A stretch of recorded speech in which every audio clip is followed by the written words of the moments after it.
할렐루야. 복된 아침입니다. 오늘도 주께서 은혜로 함께 하시기를 원합니다. 시편 73편 묵상합니다. 제가 17절로 25절 말씀 봉독합니다. 하나님의 성소에 들어갈 때에야 저희 결국을 내가 깨달았나이다. 주께서 참으로 저희를 미끄러운 곳에 두시며 파멸에 던지시니 저희가 어찌 그리 졸지에 황폐되었는가 놀람으로 전멸하였나이다.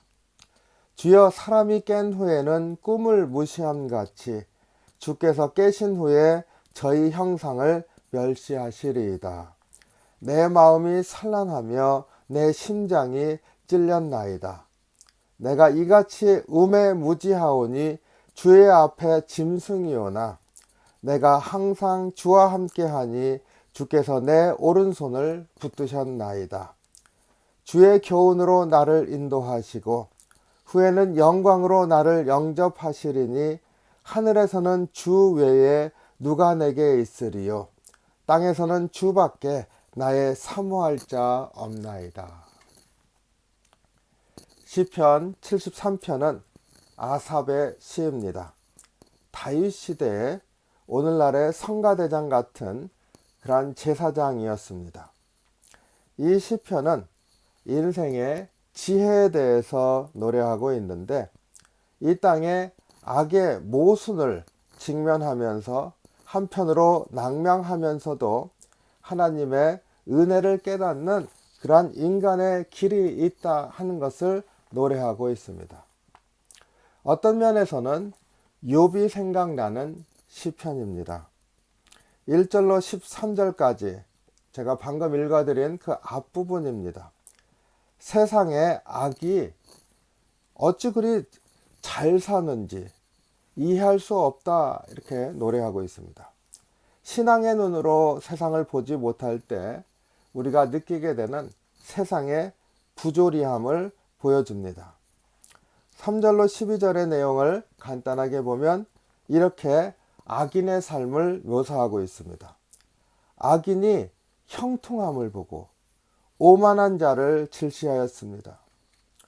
또 저희는 죽는 때에도 고통이 없고 그 힘이 강건합니다.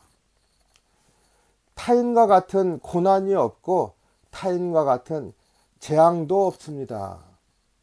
그러므로 교만이 저희의 목걸이이고 강포가 저희가 입는 옷입니다. 살찜으로 저희 눈이 솟아나고 저희 소득은 마음의 소원보다 훨씬 큽니다. 저희는 능욕하며 악하게 압제하며 말하기를 거만하게 말하고 저희 입은 하늘에 두고 저희 혀는 땅에 두루 다닙니다. 그러니까 입은 내가 바로 하나님과 같다, 신과 같다, 이렇게 말하면서 세상 곳곳을 돌아다닙니다. 이런 얘기죠. 말하기를 하나님이 어찌하랴, 지극히 높은 자에게 지식이 있으랴 합니다. 그러니까 하나님 알지 못한다, 하나님이 이러한 지식이 있느냐, 이렇게 얘기합니다. 이들은 악인이라 항상 평안하고 재물도 더하도다. 악인이 평안하게 사는 것 같고 또 부하게 사는 것 같습니다. 이렇게 악인들의 삶이 오히려 형통한 삶을 사는 것 같습니다. 이렇게 길게 노래하고 있습니다. 그에 비해서 믿는 사람의 모습을 14절에 이렇게 말합니다. 나는 종일 재앙을 당하며 아침마다 징책을 보았도다. 내 삶은 믿는 삶인데 어찌 재앙을 당한 자의 삶과 같이 고단하기만 합니까? 이 정도면은 욥이 선한 사람이 왜 고난을 당합니까? 그리고 악한 사람이 어찌 잘 살 수 있습니까? 무병장수합니까? 이렇게 우리 신정론, 하나님이 공의로우십니다 하는 것에 대해서 문제 제기를 하고 있는 것만 같습니다. 욥기에서도 욥이 친구들의 선하신 하나님에 대해서 욥에게 가르치면서 훈계할 때 반발하고 세상의 부조리함을 때 제기하는 것과 마찬가지지요. 어쨌든 이 시편 기자의 이 시편을 이렇게 읽다 보면은 한편으로 마음이 낙심되는, 그리고 세상에 부조리한 것들이 사실 있지, 그런 생각을 하게 됩니다. 하지만 시편 기자는 이 세상의 부조림함에 대해서 그렇지만 하나님의 때가 있다고 하는 것을 노래합니다. 그 하나님의 때가 있다고 하는 것, 비로소 깨닫게 되는 장소를 또 성소라, 17절이죠. 하나님의 성소에 들어갈 때에야 저희, 그러니까 악인들의 결국 그들의 끝을 깨달았습니다.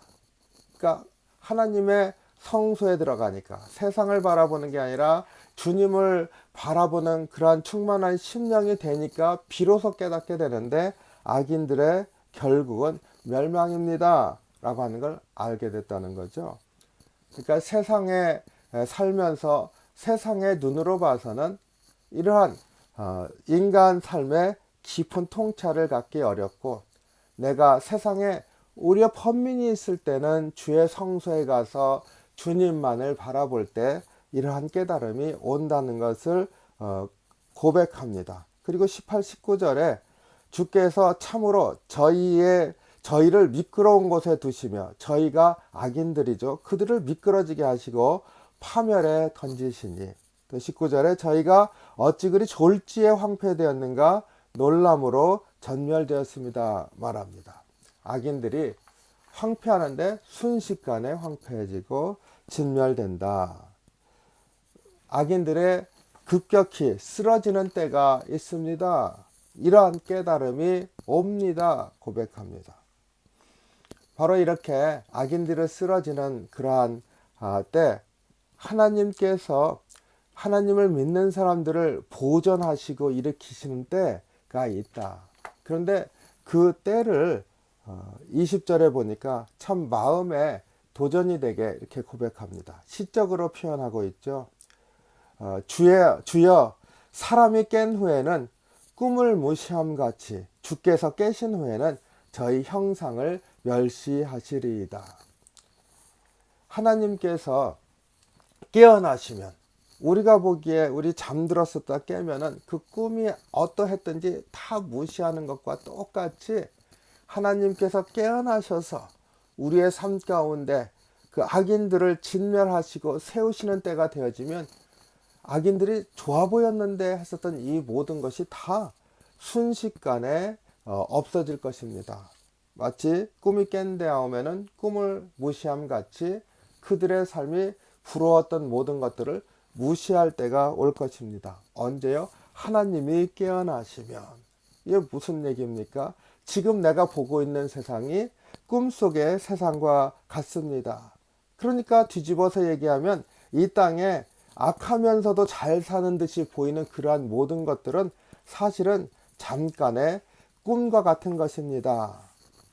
하나님께서 깨어나시면 그들 안에 하나님의 형상이 다 진멸되고, 그러니까 하나님이 모든 사람을 하나님의 형상으로 창조하셨는데 그들의 형상이 이제 진멸될 것이다, 이렇게 말합니다.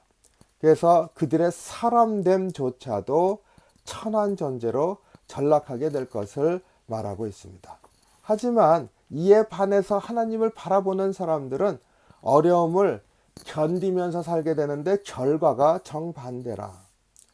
하나님께서 이렇게 우리를 바라보실 때 지금 사는 모습, 사실은 짐승과 같은 무지몽매한 삶인데, 앞에 악인들은 사람의 형상, 하나님이 우리를 창조하실 때 두셨던 하나님의 형상으로 창조하신 모습이 그대로 있는 것처럼 보이는 그런 삶을 살지만 그것이 다 없어질 것인데, 비해서 우리 지금 사는 삶의 모습은 마치 무지몽매한 짐승과 같은 삶인데, 사실은 주님이 그때 우리를 붙잡아 주십니다. 22절에 내가 이같이 무지몽매하오니 주의 앞에 짐승이오나, 23절 내가 항상 주와 함께하니 주께서 내 오른손을 붙드셨나이다. 주님이 내 오른손을 붙드신다.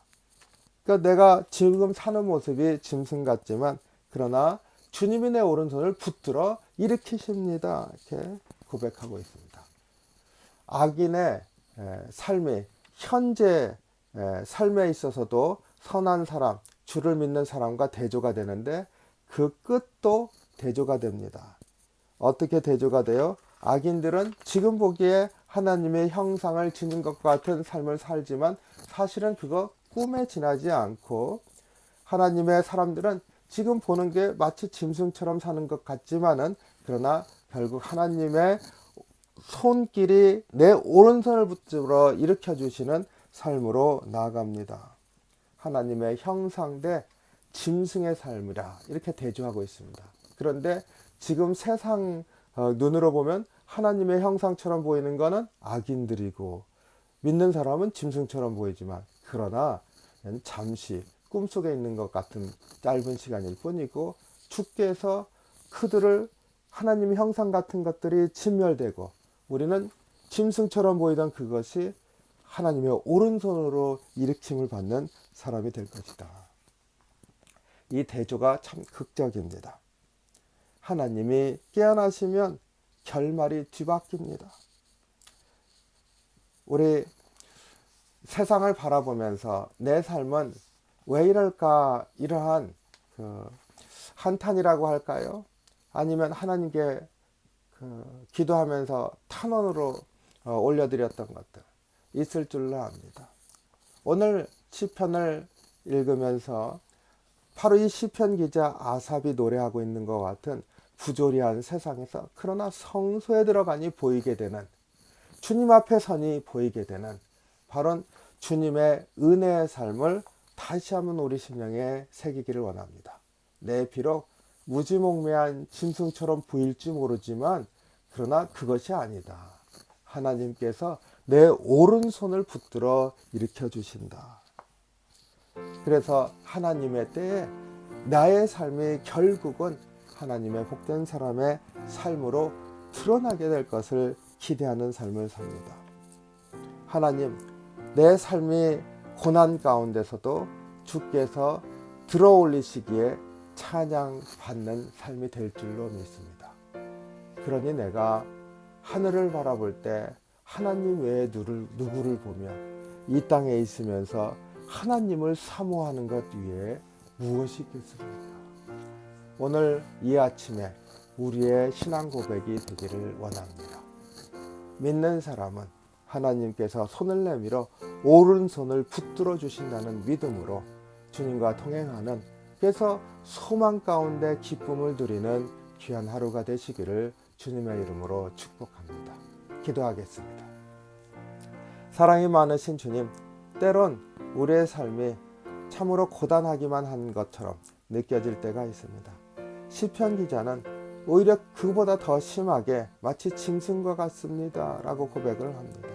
그럼에도 하나님을 바라보는 데 있어서 내가 결코 포기함이 없이 하나님을 바라보니 그 결국이 하나님이 내 오른손을 붙들어 일으키시고 영광으로 인도하셨나이다. 고백합니다. 주님, 나의 고백이 되기를 원합니다. 받아 주시옵소서. 오늘도 주께서 주의 오른손으로 나를 붙드시고 인도하심으로 복된 하루가 되게 이끌어 주시옵소서. 감사드리며 예수님 이름으로 기도하옵나이다. 아멘.